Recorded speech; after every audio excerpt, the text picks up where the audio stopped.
The sound in the silence. The day had been a relentless grind, a blur of spreadsheets and endless meetings, the kind that left you feeling drained, like a sponge wrung dry. I finally pulled into my driveway, the twilight casting long skeletal shadows across the lawn. It was a regular night, or so I thought. Around 7 p.m., maybe a little later, the sky already a deep, bruised purple, I found myself in the kitchen, the fluorescent light humming overhead, casting a sterile glow on the countertops. I was making a simple dinner, nothing fancy, a lone chicken breast seasoned with salt and pepper, and a bag of frozen corn, the icy kernels rattling as I emptied them into the colander. The steam rose in wisps, blurring the edges of the room, and I remember the rhythmic clinking of the silverware as I set the table. Just as I finished draining the corn, a sound cut through the quiet. A light scraping sound. It was brief and quiet, almost like a fingernail dragging across a rough surface, but it made me flinch, my hand jerking back from the steaming colander. I paused, holding my breath, listening, but there was nothing. Just the gentle hum of the refrigerator and the distant murmur of traffic. I dismissed it, telling myself it was just the house settling, the old pipes groaning. But a knot of unease tightened in my stomach. I continued cooking, but the comforting sounds were now laced with a subtle dread. Then it came again. The same scraping sound, but louder this time, a low, grating vibration that seemed to resonate through the walls. It was strange, unnatural, and I had no idea what to make of it. I quickly finished plating my food, my appetite suddenly gone, and went to the front door, hoping to pinpoint the source. I stood there, listening intently, the silence heavy and expectant. After 30 seconds of nothing, just the quiet hum of the house, I returned to my meal. I wasn't worried, not exactly, just curious. A nagging, unsettling curiosity. I managed a few bites of my dinner, the food tasteless, the silence in the house amplifying every small sound. I moved to the living room, flipping on the television, hoping the noise would drown out the creeping unease. But even through the dialogue, the scraping sound persisted. A constant, low-level irritant. It was like a needle scratching across a record, a relentless grating sound that gnawed at my nerves. Eventually, it became so irritating, so distracting, that I turned off the TV, the sudden silence rushing back, heavier than before. I sat there, listening intently, the silence thick with unspoken dread. When the sound came again, I was able to hear it more clearly, a distinct scraping coming from somewhere upstairs. Annoyed and a little concerned, I went up to the second floor, the old wooden stairs creaking under my weight, each step echoing in the quiet. I stood in the hallway, listening, but there was nothing. A full minute passed, just the heavy, expectant silence. I began to search the rooms, slowly, deliberately, checking every corner, every closet, my footsteps echoing in the empty spaces. But everything seemed normal. Nothing was broken. Nothing was out of place. Confused and worried, a cold dread creeping into my bones, I went outside to investigate. It was dark, the streetlights casting long, distorted shadows across the lawn.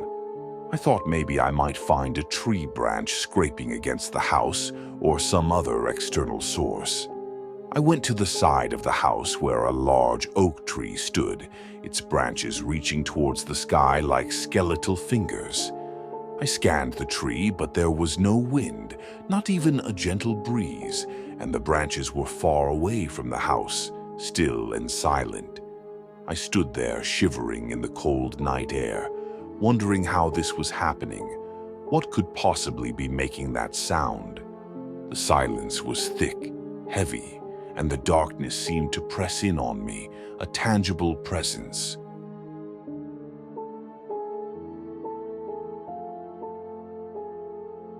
The move and the loss.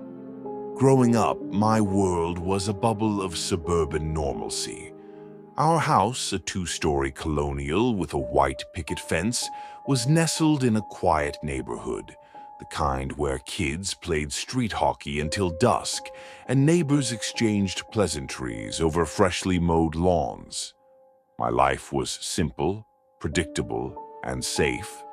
When I was 7, we adopted Max, a golden retriever with a perpetually wagging tail and a heart of gold. He was more than a pet. He was my confidant, my shadow, my best friend. As I grew older and my parents' work schedules became more demanding, I found myself home alone more often. But Max was always there, a warm presence, a furry guardian, and I never felt truly alone. I never knew the prickle of fear that comes with solitude.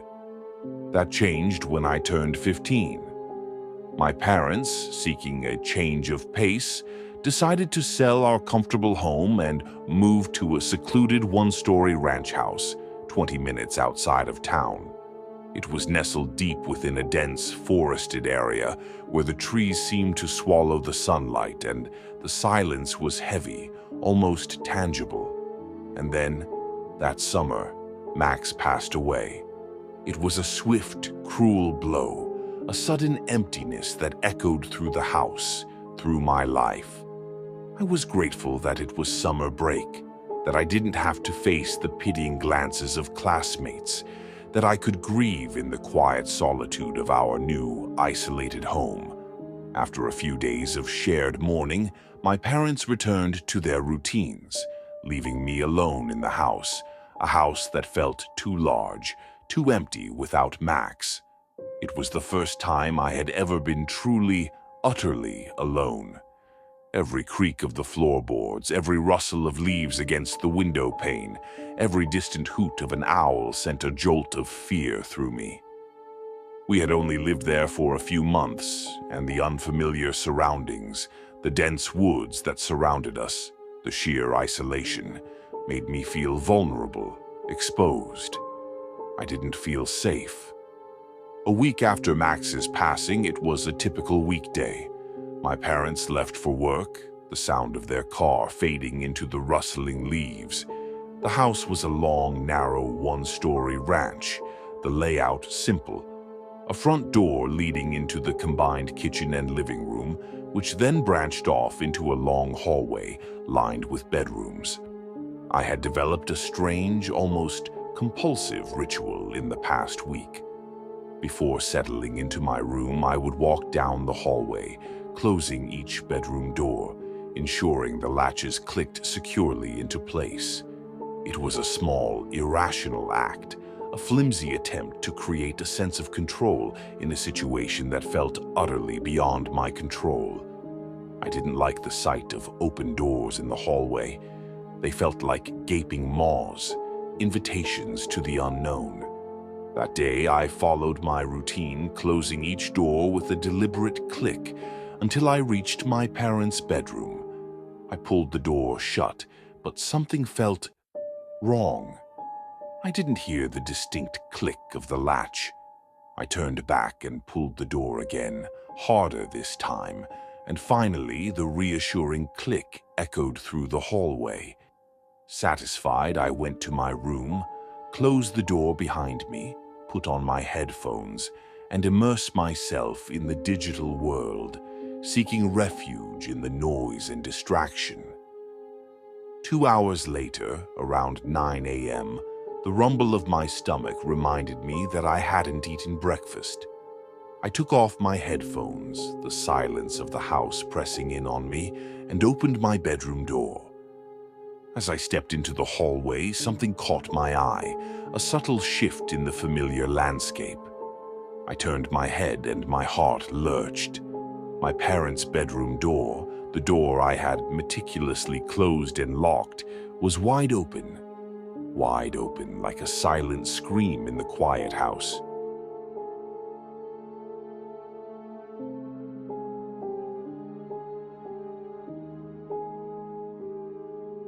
I'm a 24-year-old woman living alone in a small, rented house near my work, a place that always felt a little too quiet, a little too empty. My life was a routine of work, home, and the occasional night out with friends. But on this particular Friday night, I found myself alone, seeking comfort in the flickering light of the television. I had put on an old movie, a classic thriller, hoping to lose myself in the suspenseful plot, but the day's fatigue was too much, and I drifted off to sleep on the couch, the movie's dialogue fading into a distant murmur. I woke up with a start, my heart pounding, disoriented, the sudden silence jarring. It was my phone, a sharp, unfamiliar tone jolting me awake. I squinted at the bright screen. It was a notification from Facebook Messenger, an app I rarely used. A message from a man named Mark, someone I barely knew. He simply said, "Hello." I checked his profile. We had one mutual friend, a distant acquaintance from college, and we had been Facebook friends for 4 months. I vaguely remembered accepting his friend request, one of those casual clicks you don't think twice about. I replied with a polite hi, but a sense of unease settled in. It was late, past midnight, and a random message from a near stranger felt off. Immediately, the typing indicator popped up. Then came the message, "I love that movie too. We should watch it together." My blood ran cold. I looked around the room, then out the window. The night outside was dark and impenetrable. Somehow someone knew what I was watching. A sense of exposure, of being watched, crept over me. I felt vulnerable, violated. My heart raced. My phone beeped again. A second message. I didn't want to look, afraid of what it might say. I froze in place, silence swallowing everything. Then the doorbell rang. Loud, sharp, terrifying. I jumped, nearly screamed. I knew it was him. Panicked, I grabbed my phone and dialed 911. The operator's calm voice steadied me just enough to explain what was happening. She told me to lock myself in a room until officers arrived. I nodded through tears, barely able to speak, and hung up. Then more messages started flooding in, 10, maybe 15, all in capital letters. "Open the door. Let me in." "I know you're awake then." The last message. "Never mind." A chill spread through me. What did that mean? Bang. A soft thud echoed from the far end of the house. I stood still. Then a louder bang, like something heavy hitting the wall. It came from the basement. I ran for my bedroom, tears streaming, my breath coming in sharp gasps. Another bang, louder, glass shattering. I locked the door, hands trembling violently as I heard someone climbing the basement stairs. I kept the basement door locked, but I could hear the intruder trying it. The knob rattled, shoves. Then 3 loud knocks at the front door. "Police, open up!" Relief and panic collided. I sprinted to the door, flung it open. 2 officers stood there. I pointed, sobbing, toward the basement door. They drew their weapons and rushed in. I heard footsteps below, then shouting, scuffling. They caught him. He had broken in through the basement window. And yes, it was Mark. The Facebook guy. He told police he just wanted to talk. No deeper explanation. Later, I purged my social media, deleted anyone I didn't know. It's sad but necessary, because now I know the people behind the screen aren't always just online. Sometimes they're standing just outside your door.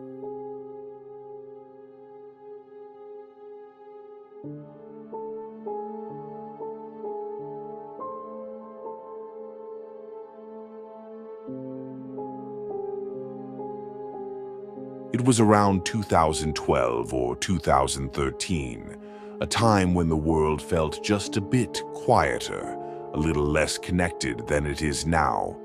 I was living with my mom in my late grandmother's old Victorian house.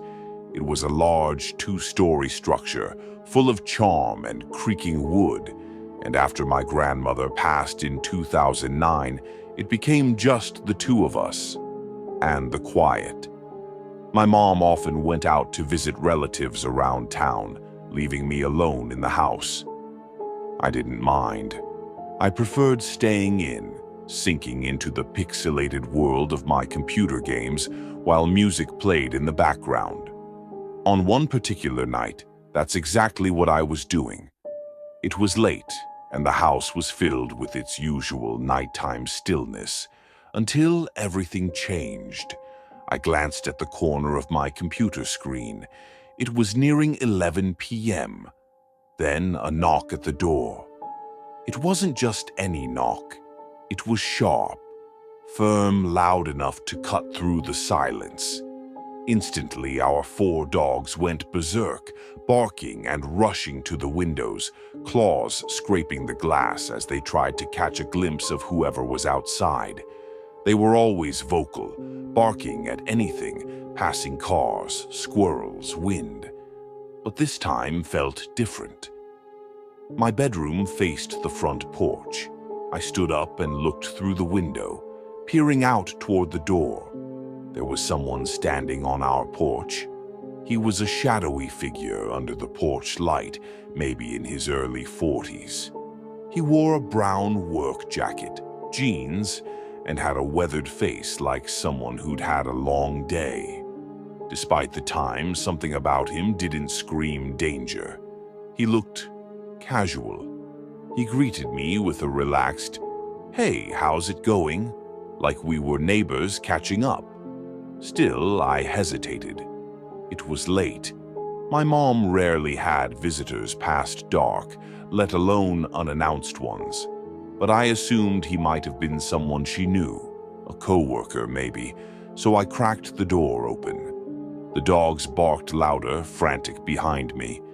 The man made some small talk, nothing too strange at first, but I couldn't shake the sense that something wasn't right. He asked if anyone else was home. I hesitated, then said, "I'm here alone, but my mom's at my cousin's. She'll be back soon."